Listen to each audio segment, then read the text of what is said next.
वक्फ के माने क्या है सर? माननीय मंत्री जी ने विस्तार से बताया है। Waqf is not a religious body,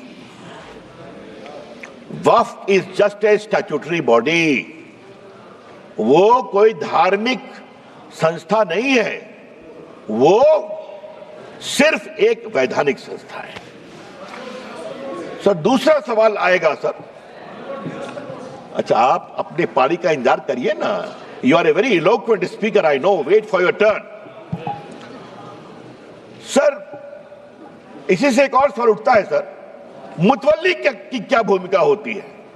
आज मैं चाहता हूं इस बात को सदन में रखूं और सदन के माध्यम से देश में जाए। सर मुतवल्ली को सिर्फ मैनेजर बोलते हैं सर, और ये मैं नहीं बोल रहा हूं, मैं इस्लामिक लॉ के एक बहुत बड़े scholar Mulla law of Mohammedan law, इस किताब के मैं 3 लाइन कोट करूंगा sir. Mulla principle of Mohammedan law, M Hidayatullah जो भारत के पूर्व मुख्य न्यायाधीश थे, उन्होंने इसको रिवाइज किया था सर, बहुत बड़े जूरिस्ट थे।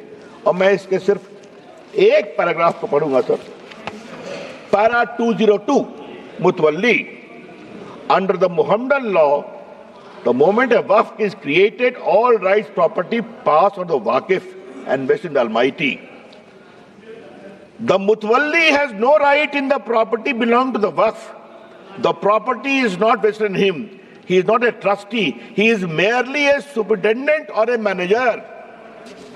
तो मुतवल्ली साहब ये 8 लाख की प्रॉपर्टी के खाली मैनेजर हैं, और क्या हो रहा है?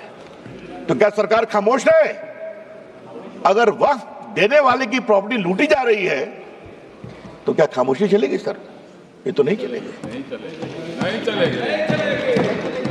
सर कुछ और मैं बुनियादी सवाल उठाना चाहता हूं सर इस बहस में, जो उठना चाहिए। ये 8 लाख संपत्ति है, इसमें कब्रिस्तान भी होंगे, इसमें मस्जिद भी होगी सर। आज मैं ये सवाल इस संसद के सामने उठाना चाहता हूं, कितने स्कूल बने वक्फ की संपत्ति पर, कितने अस्पताल बने वक्फ की संपत्ति पर, कितने स्किल सेंटर खुले वक्फ की संपत्ति पर, कितने अनाथालय खुले वक्फ की संपत्ति पर, कितनी बेवा विधवा बेटियों बहनों को सिखाए गए सिलाई कढ़ाई जीने का तरीका, गिनतियों पर भी आएगा सर।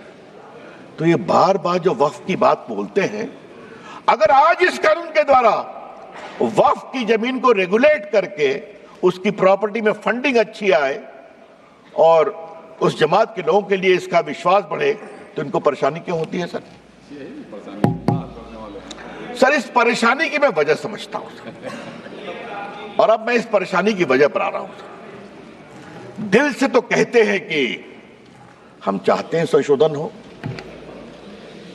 लेकिन राजनीतिक मजबूरी इनके पैर पीछे खींचती है। सर बहुत सालों से राग वही है, सुर वही है, तीखापन वही है, भाषा वही है। और मैं 3 उदाहरण देना चाहता हूं सर। याद करिए शाहबानो के केस में जब सुप्रीम कोर्ट ने एक निर्णय दिया कि शाहबानो एक डिजर्टेड वाइफ थी, उनको कुछ 100 रुपये मिले, तो सुप्रीम कोर्ट के फैसले पर हो हल्ला किया गया। यही लोग हैं। और सर उस समय राजीव गांधी इस देश के प्रधानमंत्री थे, 400 का बहुमत था, मात्र एक बेवा मुस्लिम 75 साल की महिला को कुछ 100 रुपये दिए गए, क्या हंगामा खड़ा कर दिया गया।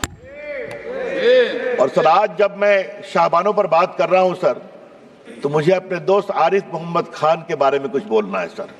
वो आपकी सरकार में मंत्री थे, उनका 2 दिन ऐतिहासिक भाषण हुआ था इसी सदन में कि सुप्रीम कोर्ट का फैसला अच्छा है। एकाएक हंगामा गया, राजीव गांधी हिल गए, डोल गए, कहे तुम वापिस हो जाओ, हम कानून ला रहे हैं सुप्रीम कोर्ट के निर्णय को उलटने के लिए। ये भी हमने देखा है ना सर। शाहबानों के बाद यात्रा आती है साराबानों तक सर, 3 तलाक पर।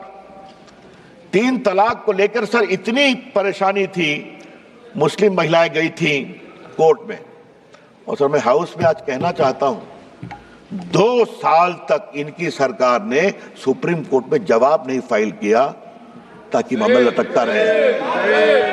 संयम करो। और आज सर मैं बड़े गर्व के साथ कहता हूं कि जब 14 में सरकार आई तो मैं माननीय प्रधानमंत्री जी ने मुझे कानून मंत्री बनाया था, तो फाइल आई कि सर का जवाब फाइल करना है, सुप्रीम कोर्ट डांट लगा रहा है। तो मैं गया प्रधानमंत्री जी के पास, तो उन्होंने कहा जाओ कोर्ट के अंदर और कोर्ट के बाहर खड़े हो जाओ कि नरेंद्र मोदी की सरकार 3 तलाक की पीड़ित बनकर खड़ी है।